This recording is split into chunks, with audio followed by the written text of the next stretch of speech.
But we are studying the book of Ephesians, and we're on chapter 6 of the book. And if you want to turn over there, and we're talking about our relationships. Paul said to be not drunk with wine, but be filled with the Spirit. And then he next passage, this whole rest of the passage here into chapter 6, he deals with how to take the Spirit-filled relationship into our personal relationships. You know, sometimes the place we're most Spirit-filled is with strangers, and we're nicer to strangers. We show more of the fruit of the Spirit to them than we do to our own family. And we want to learn how to apply it in our relationships. So it starts with the marriage, then it goes to the parents, and it goes to the boss and employee. Those are probably the three most personal relationships we have. You might say, well, I don't have a personal relationship with my boss at work, but you do, because you're one of the personnel in the company, and you have to deal with each other sometimes more with them than you are with your own family. And so these are important relationships. How do we apply our spiritual life to those relationships as well? So we're on letter B of the notes on, I believe in your notes on page 27. But parents, provoke not your children. And again, we talked about this a little bit last week. We almost, I think some of the first verses kids memorize is probably John 3:16 is an early one. But as parents, we want them to immediately memorize Ephesians chapter 6, verses 1 through 3. Obey your parents, honor your parents. And those are good verses, and I think our children need to learn them at a young age. But we need to memorize those verses along with verse number 4. And we have a responsibility to, and it says, you fathers, provoke not your children to wrath, but bring them up in the nurture and the admonition of the Lord. And there's a parallel verse. Remember, Colossians is a sister book. And so turn over there, Colossians chapter 3, and look at verse number 21. Colossians 3:21. Fathers, provoke not your children to anger, lest they be discouraged. And so it has two different aspects here. In one it says wrath, the other says anger. But the idea of both these verses, one it says, provoke not to wrath, but bring them up in the nurture and admonition of the Lord. And the other one says, don't let them, so they're not discouraged. And so the first question I have there is, how do we provoke our children? And, how do we provoke? Now, my wife gives me a bad time because I like to tease my kids and my grandkids. And so a lot of times I'm teasing Joshua, tickling him or poking him or saying something to him and stuff like that. She always quotes the verse, provoke not your children. And we got to be careful. I sometimes can go too far with my teasing, and I've got to be careful of that, especially as a parent. But what does it mean to provoke not your children? What is that? What does that mean? How does that apply to us as parents? Ensner? I think one other way that parents or dads or moms provoke their children is just by setting unrealistic expectations, and then when the child never satisfies that expectation, that child becomes either depressed or they just give up because they can't seem to always meet Okay. So unrealistic expectations for our children, where we're expecting something from them that's not, they're either not, it's not realistic. We're expecting more from them than we are even ourselves. It's not realistic from that perspective, or it's not realistic for their age, for where they're at in life as well. And that's really a hard balance to keep. What should we realistically expect from a 2-year-old? What should we expect from a 5-year-old? How about a 15-year-old? What can we expect from them? We don't want to lower our expectations, and I think that also can provoke children when there's nothing demanded of them and there's nothing expected of them. For a lot of children, that's very hard. They did a study one time where they studied children that were playing in the playgrounds, and they compared the children playing in the playground with a fence and playing with one without a fence.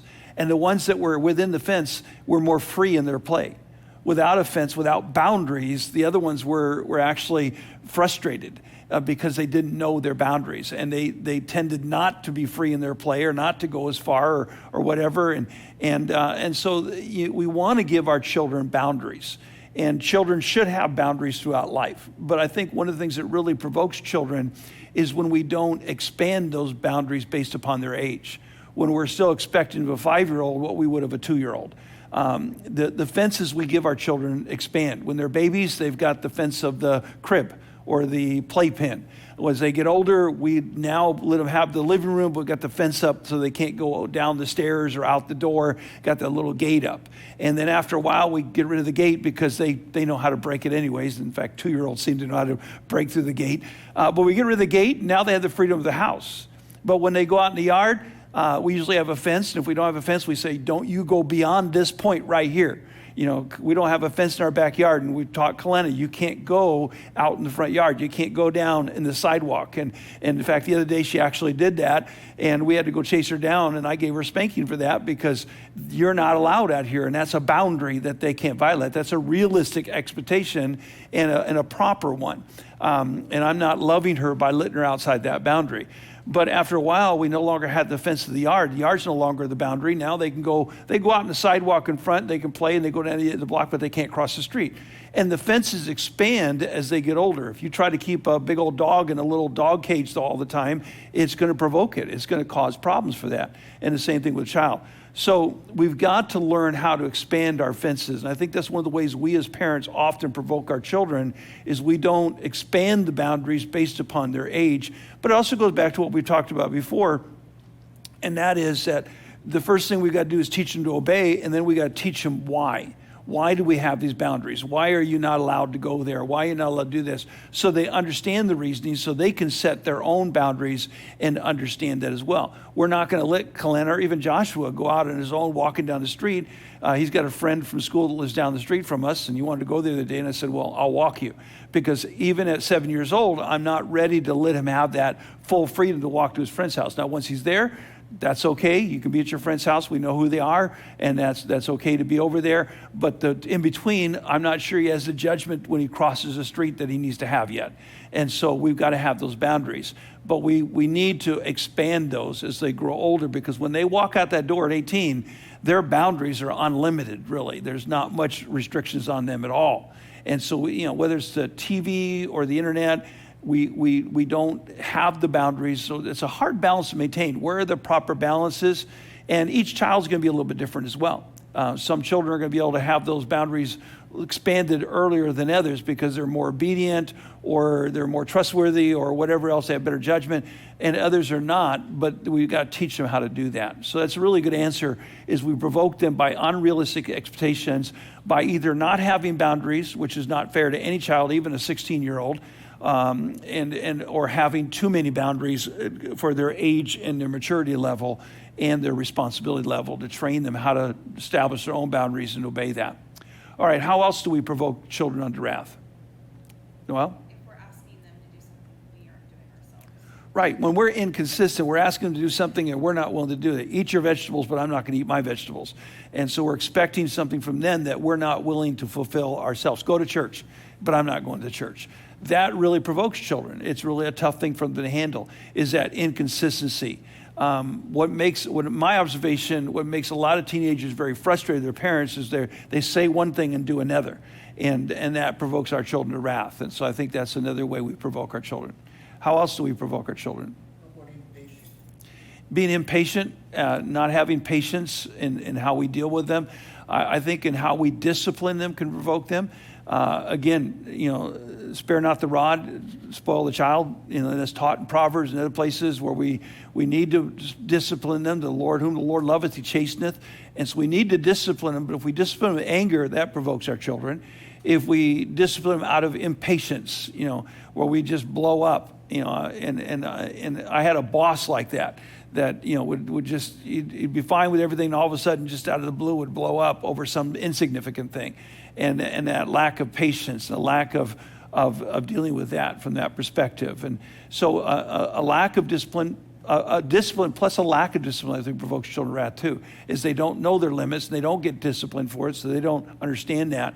And so when we don't discipline our kids in a proper, loving way, I believe you should spank your children when it's necessary, especially at younger ages. If you're having to spank your children after they turn about 7 to especially 9 or 10 years old, in that range, then you're probably not doing your job. Now, I'm not afraid to just spank a 12-year-old if I need to, but if you haven't taught them how to obey without being spanked, by that point, you're probably not going to do it. But at younger ages, you need to spank them, but how you spank them is important. And I've seen parents where they just reach out and swat the kid or grab them and start spanking them and stuff. And I think you ought to do discipline in a very controlled manner. You ought to have a way you do it. We go to the bedroom, you bend over. There's a process involved with that, because if we don't discipline them consistently, and what provokes children a lot of times too is inconsistency, where you get in trouble for something one time, you don't get in trouble for the next time. That's provoking. I think the one way we provoke our children is that inconsistency in our discipline, and how we do it, the way we go about doing it. One time they get whopped and almost beat up, and the next time they just get a little swat. It ought to be consistent. You ought to spank your children the same way. You ought never spank them in anger, in lack of patience. Those things can be a problem. Over disciplining our children, I think many times parents, Christian parents especially, can spank too much. And I think that can be a problem. And there's others that don't spank enough. And that can be a problem as well. And so we want to be consistent in how we do that and going that way. All right? Yes, Lorraine. I have adult sons with children, and I'm careful to, but still, I brought them up with the Lord, but I'm still careful with how I respond to them and how I speak to them, because even as adults, 36 and 30, I can still provoke them in Right. things that I say, and I'm careful not to wound their spirit, because I want them to be able to come back to me. Right. And share the things, and then the things that I taught them when they were younger, if I see or hear them doing things at this age now, they know that they're going to hear that from me. Right. because So Lorraine's talking about older children and how she doesn't, I don't think you spank them anymore, do you? They're still afraid of you, I think, but they're a little big to do that with. But if, she's careful how she talks to them, because you want to provoke them by coming on too strong. I'm a grandparent. My grandkids live in the same house as I do, and they're right upstairs, and it'd be very easy for me to step in and start disciplining the grandkids. It's not my direct responsibility. I'm there. When I'm in charge of them, they're going to obey me. Papa is going to tell you to do what you're going to do, and they're going to do that. But when I'm downstairs and I hear them being bad upstairs, that's their parents. Now, I can say to their parents, here's what I think you ought to do, and they can decide to listen or not, but in a respectful manner. But also at the same time, not being afraid to say something if we see that happening as they get older. And so how we do that is important. And so it's a process of that. Anybody else? Yes, Zach. Not rewarding them. What's that? Not rewarding them for the good behavior, or just for something they did, praise, not giving them praise. Yeah, not giving the positive reward. We're quick to be negative, but we're not very quick to be positive. And there's a difference between reward and bribe, by the way. A bribe is when you go to the store and say, if you behave, I'll give you a candy bar. That's a bribe. But if you go to the store and they're really good and they behave, you can buy them a candy bar. That's a reward. You're rewarding them, sometimes just verbal reward. They just need to hear from us, hey, you're really do good at this. Thank you for, we're quick to say what's wrong, but we're not quick to say what's right. The one time they don't pick up their toys, we yell at them. But if they pick up their toys 3 times in a row, we don't say, hey, good job. Thank you for doing that. We need to be willing to give that praise and thanks. It's not going to hurt the child. It's going to help them. Not false praise, not false, things that we say, and not focusing on the wrong things. Like you're so beautiful. It's good to tell our girls that they're beautiful. It's good to tell our guys that they're handsome if they are. Some of them maybe, like I said on Sunday, you look just like your parents, your dad. But it's good to tell them those things, but we need to focus on what the good things are, and we need to reward the good, and we don't do that often enough, I think, and so it's very much provokes our children to wrath. Okay, anything else? Fred? Yeah. Not remembering that we were children once, and it's all in the eyes of the person that's watching, not necessarily you. Say that last part again. Said it's always from the perspective of the other person, not yourself. Okay, so from the perspective, worrying about what other people think about your kids rather than what you think of, is what you mean? I mean, because they are looking at you, and there are times where it doesn't matter what you say, they won't understand. But I've learned this especially with my sons, forgetting that when I was that age, I didn't understand. I didn't understand. And, Okay. And I'm sitting there talking, I'm like, how can't you understand this? Yeah. Forgetting. You have the benefit of all your years of experience and looking back. He's talking about, judging our kids based upon our point of view right now rather than their point of view. We were once kids. And, a lot of times we want to say, I didn't do what you did, but we probably did. Maybe in different ways and different things, but we were just as stupid as they were. And so we do need to be willing to admit, hey, I struggled. And to be honest with our children, I think what they want to see is honesty. That, hey, you know what, I messed up. And, I did this. It's like one parent said to their kids, I used drugs when I was a teenager, and I regret it ever since then. Not to lie, well, I never used drugs, and not try to hide that fact. Is, again, you don't need to air all your dirty laundry in front of your kids. But at the same time, our kids are smart enough to know we're not perfect. And they're smart enough to know, for example, to do the math. Sometimes they can figure out the math and say, you, Mom, had sex before you got married, because I was born 6 months later, and I was 9 pounds and 10 ounces, so I wasn't a preemie. And so they can do that math. And so be honest with them and saying, yeah, this is what I did, but you have the benefit of learning from my mistake. You have the benefit of learning from what I did wrong. And to remember that we weren't fully developed yet. Teenagers, their brains are not developed. In fact, they have two brains, really. One is lost and the other one's out looking for it. And so they've got challenges they're going through. And they're facing things that we've never faced in life, that we didn't have to deal with back at their age. And so we've got to be understanding of that and realize that these are things that, we can understand. Now, it doesn't mean it's okay. Again, just because I use drugs doesn't mean it's okay for somebody else to use drugs or to drink, or if I drank, or immorality. It's not okay. But I understand where you're coming from, but don't go down the path that I went down. And even if I didn't go down that path, I understand there were struggles with that. And you're struggling. Again, when I was growing up, there wasn't the internet. There wasn't, porn everywhere. There wasn't drugs everywhere. Those things were there, but they were not, on the street corner, every corner. They weren't readily available. You had to go looking for them. Today, it goes looking for you. And so we have to understand those things that they're struggling with. And they're struggling with challenges that we didn't face. And I want to I was thinking Fred was going a different way, but I want to kind of mention that too. And that is, I think we provoke our children when we're more worried about what people think about them than what's right. It's more about perception than it is doing the right thing. I want everybody to think I got great kids. And so when you mess up, it's more because you embarrass me in front of them. Now, there's times that our kids need to know you embarrassed me what you did, and they need to understand that. But I think it provokes them to wrath when they can obviously see you're more concerned about what people think about you than me doing right. And that's not what you're worried about here.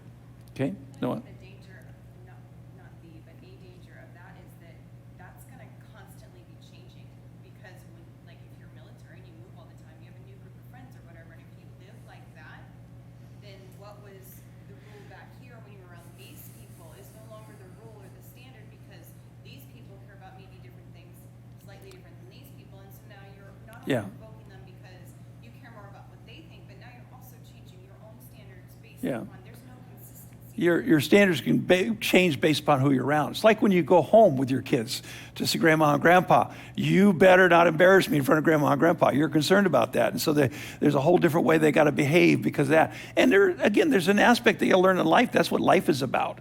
But it's not that it's more important what grandma and grandpa think of me than it is what you do is right.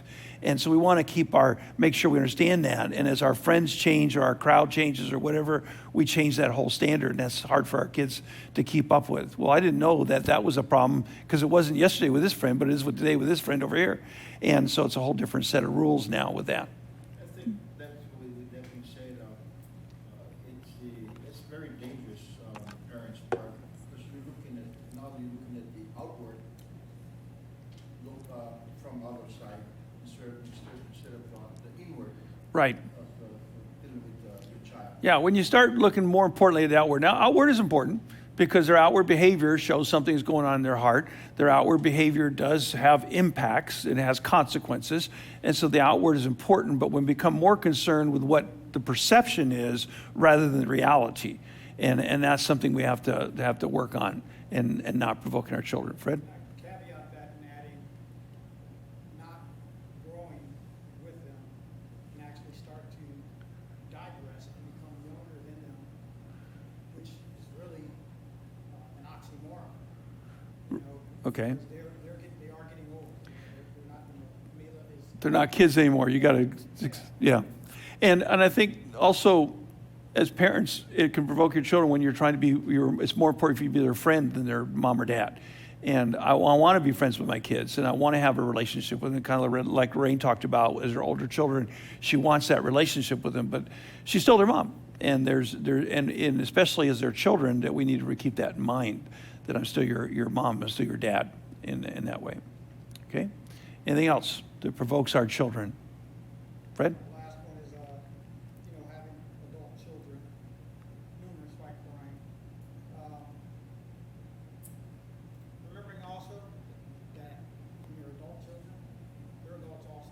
So in respect, they are your child, but they're also your peer. Right. Socially.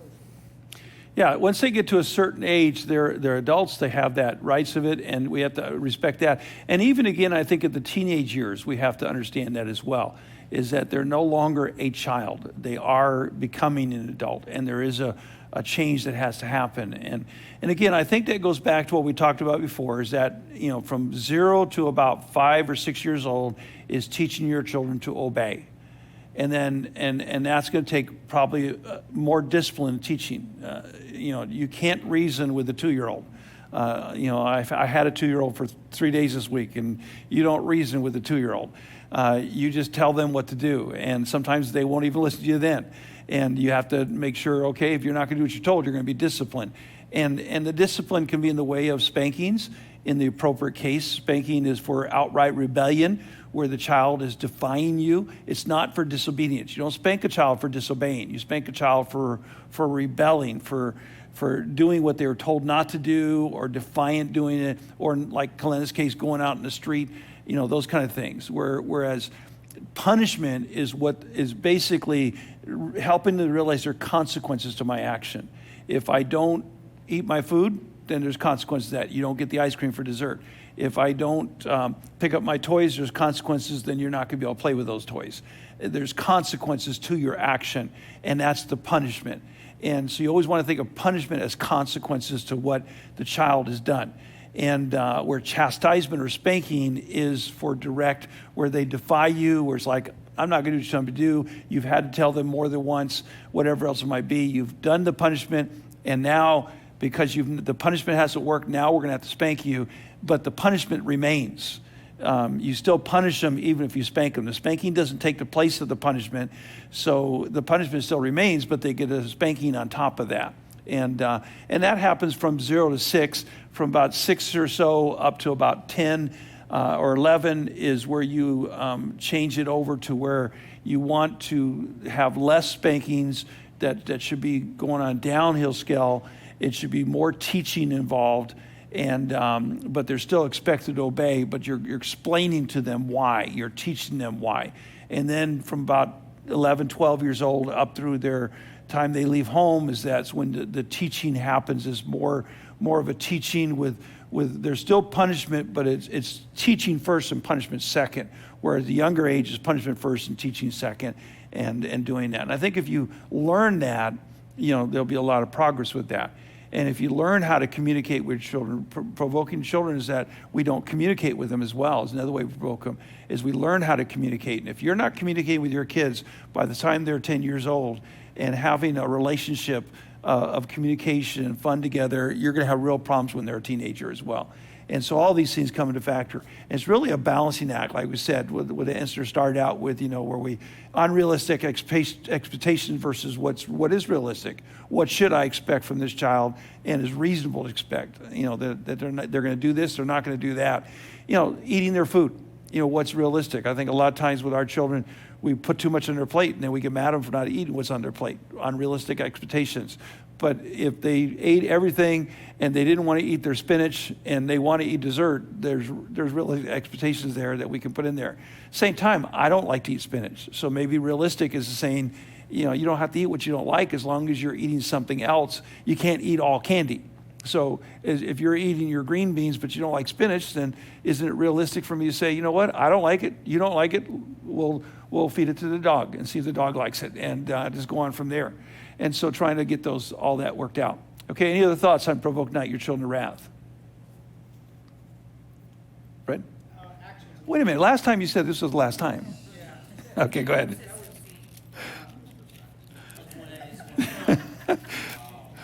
I guess that's an unrealistic expectation from Fred. Actions and consequences and the understanding of that. Running in the street is an action. Because of that, there's going to be a consequence. Eating all of your food is an action.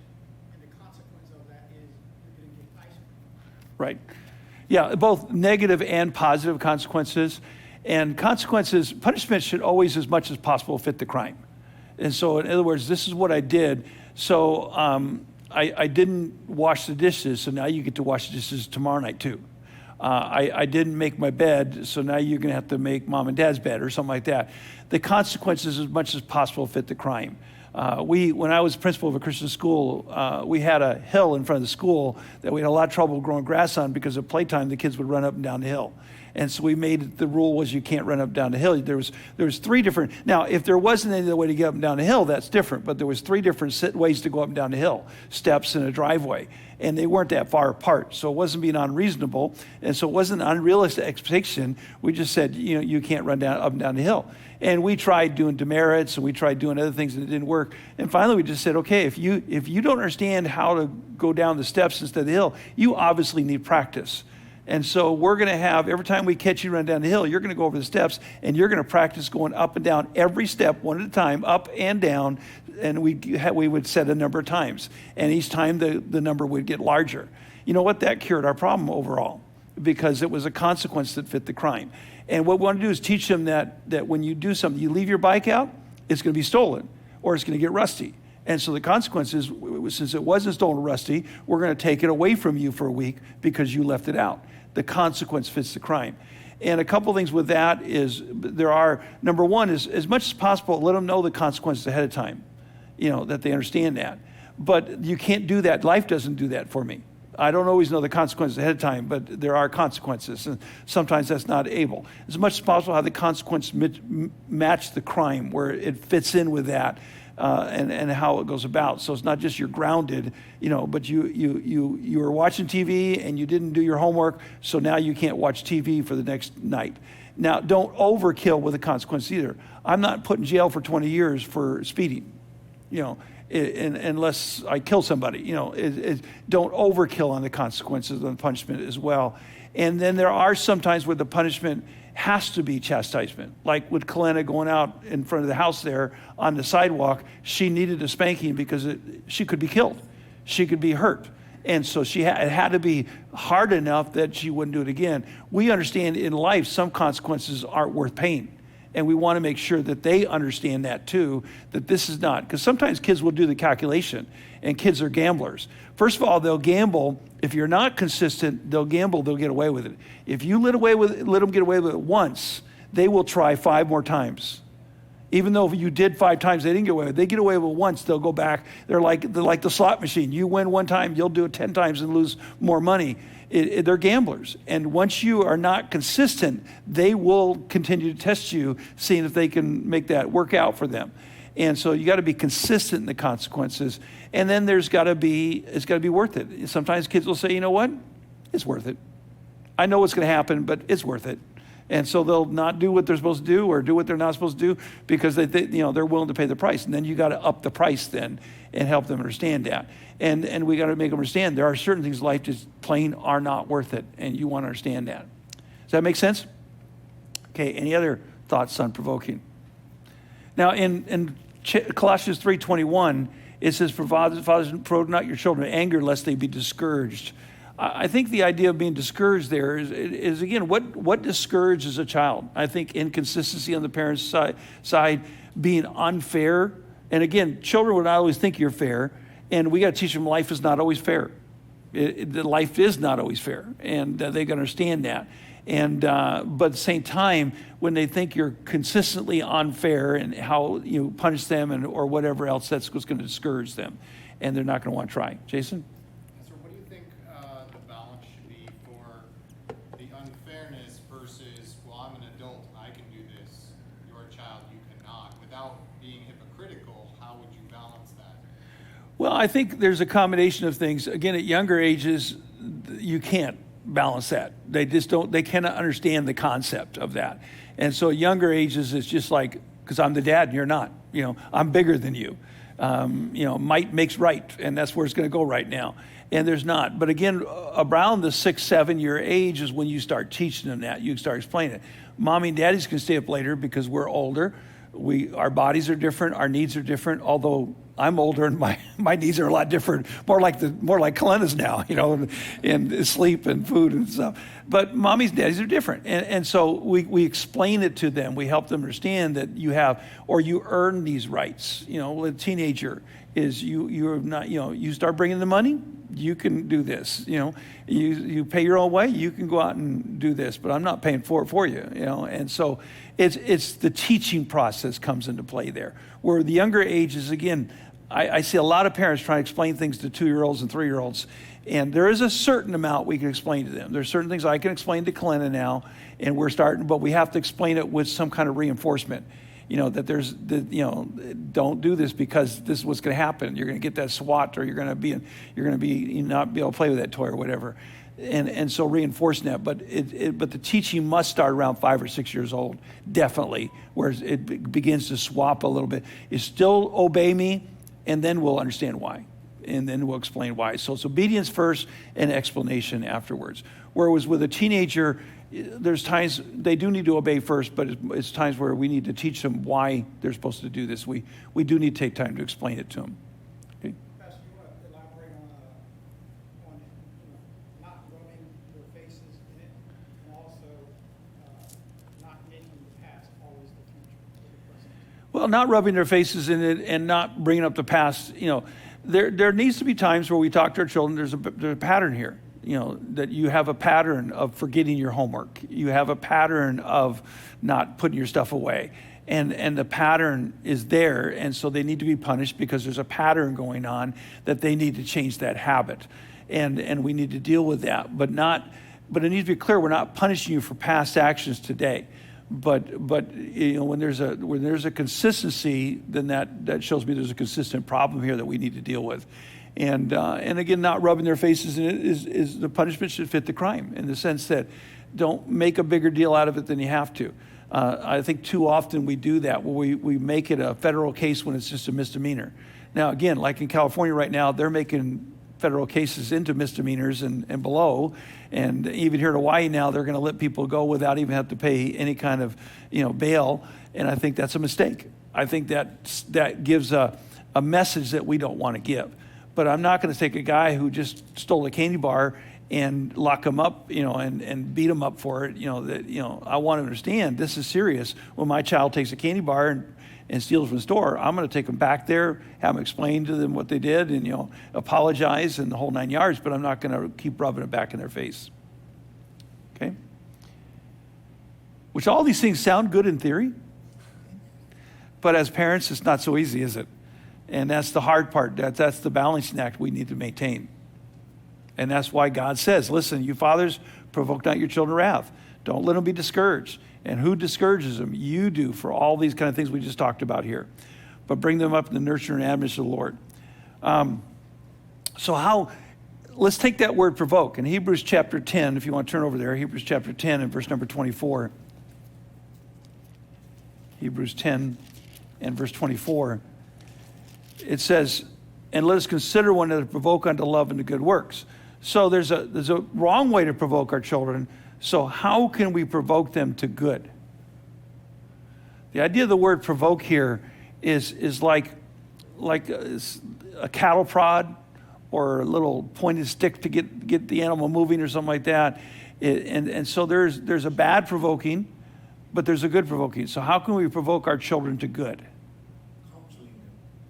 Counseling them, talking to them, communication. Okay? Zach? Showing them or being an example of what the consequence of doing the right thing or the consequence of doing the proper action.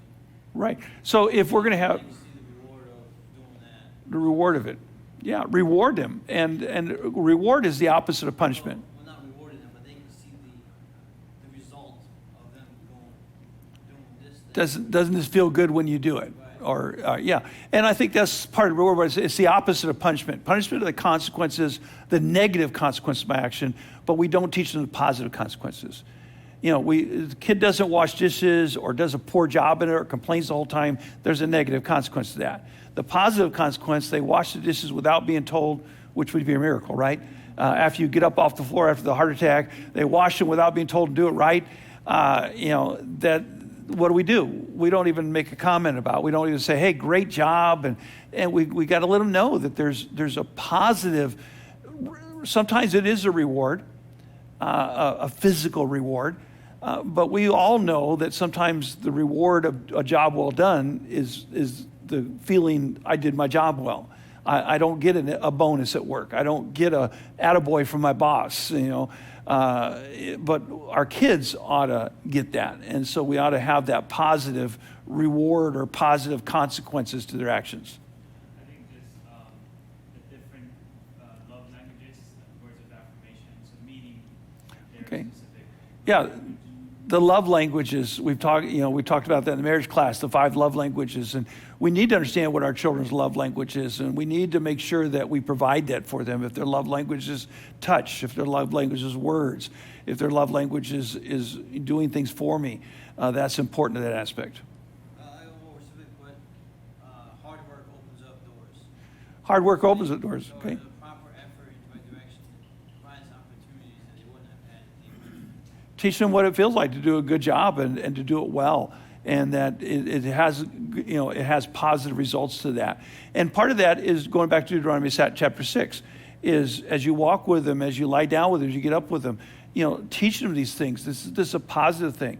We make going to bed a negative thing from early age. It really is. It's not a positive thing. And so why do our kids not want to go to bed? Because it's not a positive thing. And we need to teach them there's a reward in sleep, not too much sleep. You don't want to, too much slumber is bad, but getting some rest and is a positive thing. There's a positive thing, turn off TV and read books. Remember I talked about on Sunday to train up a child, and the root word means to make it tasty. And when we make something tasty, that's what the kids grow up with. This is good for you. This is good to you. You enjoy it. That's what they're going to enjoy as an adult. All of us have got that thing that we grew up with that other people can't understand why we like it.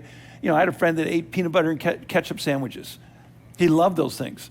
And it grossed me out every time I watched him eat it. But he loved them because why? Because when he was growing up, that was a fun thing. And now it can be the opposite. I grew up with, I'm not a big fan of peanut butter and jelly because that's what I got for lunch a lot of times as a welfare kid. And so that's not one of the things I like, but I love macaroni and cheese, and I grew up with that, And so it's making it tasty. It's making it good. And we don't do that. And we need to provoke our children in a positive way. This is fun. It's fun to do some work. And again, got to be realistic. How long can you expect, Joshua, he's mechanically inclined. He likes to work on things, and he's constantly doing that. Now, sometimes he makes more work for me in the long run, like the time he put rocks down my sewer system, and all. He said there's a hole, and the hole's got to be filled, and so he filled the hole with rocks. But he is, and so I try to have him help me out. But I know there's a limit to what a 7-year-old his attention span is.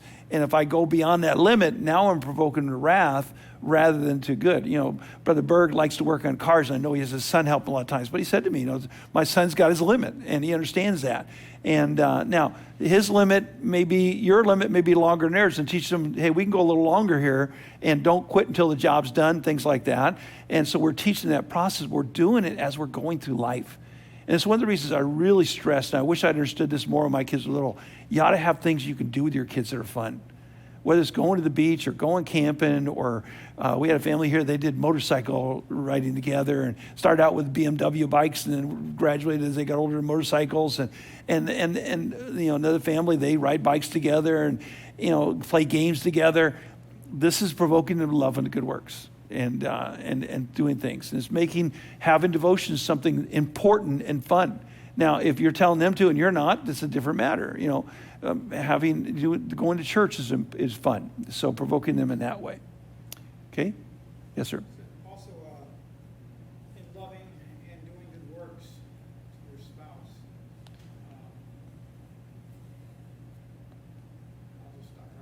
Well, it's just your whole life provokes someone to love good. If you constantly complain about work, what's their attitude towards work going to be? If you and your spouse are fighting all the time, what's their attitude going to be? If going to church is we got to get ready for church, and you make it a terrible experience every Sunday morning, what's there going to be? If I'll tell you right now, if you're late for church, if you can be on time to work and you're late for church, you're teaching your kids a lesson, and you're teaching them the priorities of life, and so all these things come into play in that factor. Okay, all right, we got through one verse, and we didn't even finish that. But a lot of good discussion there and a lot of good things to apply, and I hope to help you with that. Lorraine? What's exciting is that as older parents, my oldest is 36, and Mother's Day, just past Sunday, he says, okay, Mom, it's time for us to sit down and do our ritual. It was Mother's Day. We always have to watch the Goonies. Watch the Goonies? The Goonies. Okay. Yeah. Growing up because we would have movie night. And at 36 years old, my son is saying that he could leave dinner. Right. He says, Mom, we gotta watch Goonies, we got to do this. for And that's another thing I really stress with you is do things with your kids today that when they're in their 20s and 30s and 40s and you're having a family get together and you start talking about, remember when, or remember how we used to do this every, and you got memories you've created and consistent things we do every holiday or whatever, or like Grandma Dot, when her husband passed away, I did his funeral, and she's passed away too, but this is one of the old mainstays of the church, and her picture's out in our Welcome Center. But when her husband passed away, one of the things that all the kids mentioned in talking about their dad was pancakes on Saturday morning.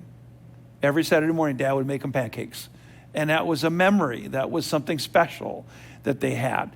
And to create those memories, Kayla was talking to me about one vacation we took.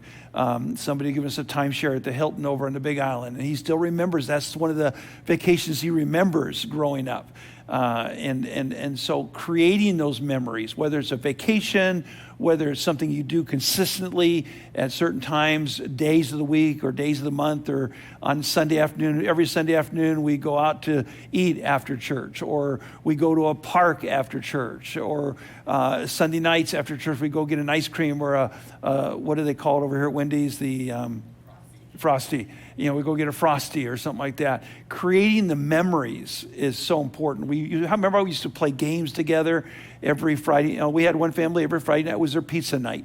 And they would order pizza from a different pizza place every Friday night, or they'd buy pizzas to make, or they'd make pizzas. I remember growing up, we used to do French fries. How you eat popcorn? We'd put the oil on, and we'd sit there and peel potatoes, and then the older one would cut them up, and we'd fry the fries, and then we'd go and sit and watch the TV while we're eating French fries. And that's a memory I have because we did that so often. And so the good memories that you create are so important for your children. So, okay. Any last comments, Fred? All right. All right. We'll say that.